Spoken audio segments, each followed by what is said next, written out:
Well guys, I guess we should talk about Andrew Neil, The Telegraph and Channel 4, because all are now linked. I say this because Andrew Neil has decided to join Channel 4 and The Telegraph are writing this lump of crap saying that Channel 4 is impartial.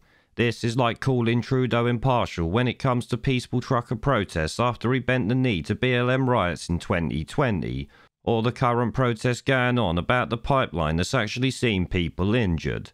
Obviously, it's bloody laughable in every sense of the word, I'm sure you would agree, but let's be honest, it's not surprising for Trudeau, is it? Now, another thing I would like to add with that is the insanity of hiring Andrew Neil, given his full-on medical zealotry over the past 12 months that I expect has lost him a lot of fans at this point.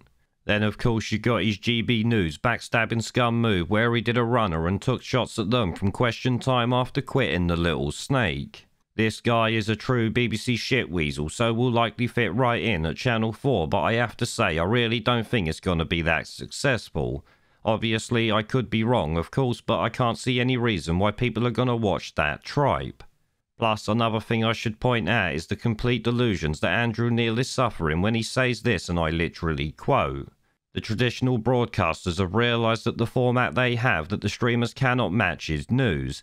Netflix and Amazon Prime, they are not doing news. They don't have the capability to do news, and I don't see any sign of them wanting to do it." Now, while I'm no fan of Netflix or Amazon Prime, I have to point out the complete and utter bullshit in that statement there.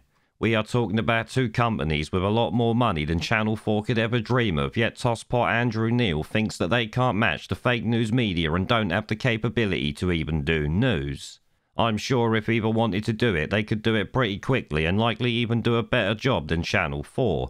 This hurts me to say because, like I said, I hate Netflix with a passion. But when it comes to Channel 4, some of you might even remember Kathy Newman's now famous "So You're Saying" tripe that is literally a Channel 4 special and complete meme at this point. So the simple question is, do you believe in equal pay? Well, I made the argument there. It's like it depends on who defines it. So you don't believe in equal pay? No, I'm not saying that at all. Because a lot of people listening to you will just say, I mean, are we going back to the dark ages? That's because they're actually not listening. I'm listening very carefully, and I'm hearing you basically saying women need to just accept they're never going to make it on equal terms, equal outcomes is how you defined it. No, I didn't say that. If I was a young woman watching that, I would go, well, I might as well just go and play with my Cindy dolls and give up trying at school because I'm not going to get the top job I want because there's someone sitting there saying it's not possible and it's not desirable, it's going to make you miserable. Desirable. That's what I said. It's a bad social goal. So yeah, I don't have much faith in this doing really well, it's gotta be said, though like I said I could well be wrong. Now another thing this article states that actually tells me this show's gonna be completely pointless is this little bit here. He said the ITM produced programme would not give airtime to small-time politicians, but would turn to a core group of journalists for insights when the biggest political names were not available. Well, that there puts the entire Labour Party out of question completely for ever appearing on his show, does it not? They have no big-name politicians or public support since the last election see them lose by the biggest margin since 1935.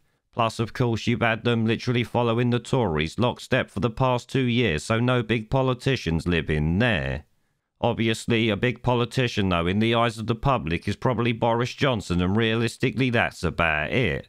Most people out there couldn't name a single politician if their life depended on it outside of Boris, I'm willing to bet. This is because most people have little to no interest in politics or indeed news at all. They're all too busy with their own bloody lives to care.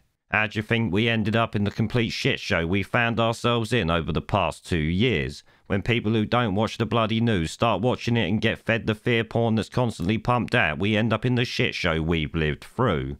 But essentially what he was saying there is that he won't speak to backbenchers or anyone like that, literally only ministers. And if he can't get a minister on, then viewers will listen to him talk with bloody journalists. Yes, everyone's favourite class of people will drone on bullshit for half hour or more.